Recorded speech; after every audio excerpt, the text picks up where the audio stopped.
tugezeho. Nine bodies Mexican morgue. Ati nakubonye ubyina mu cyumba cyuzuyemo abantu. Nabonaga wishimye tutari kumwe. Chimba numera nk'utunguwe. None utangiye gutamarira. Nanjye sinzi impamvu. Sinzi impamvu ngenda nkaguhunga. Okay, dutangira episode 5 kuri Nine Bodies Mexican Morgue. So twagarukiye harya. Akaririmbo ka The Weeknd. Don't shed your tears.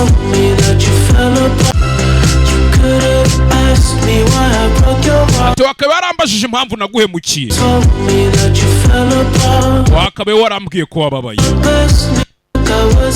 Ariko yewe waraje uncaho nkaho ntahari.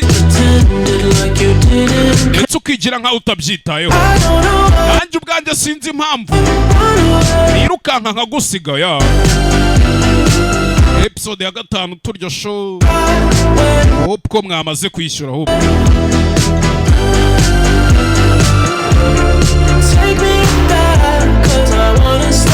Rero noneho nsubirana nshaka kwagura. Ureke kuri uzarira undi munsi utaruyu. Okay.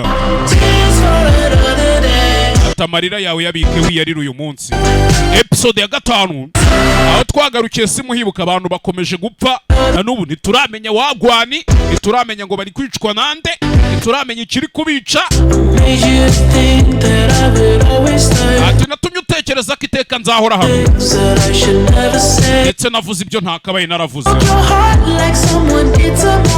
Nababaje umutima wawe nk'uko nanjye wanjye hari uwigeze kubabaza. None ubu ndabizi ntushobora kuzongera kumpa amahirwe yo kunkunda bwa kabiri. Sinzi impamvu. Sinzi impamvu ngenda nkirukanka nkagusa. Okay. Ati njya nkuriza. Cyagihe iyo ndi kugenda nguhunga. Noneho nsubira. Because I wanna stay. Save your tears for another day. Yeah, nza dukomeza episode kurikiye 5. Niyo move ngu.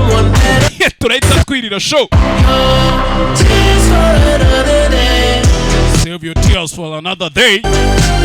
Amarira yawe wiyarira uyu munsi uzayarira undi munsi utari uyu munsi. For now nagarutse ndahari nyine. I don't know why. I don't know why I ran away. Okay, yo. Ati njya nkuriza. Iyo ndi kugenda. Save your tears for another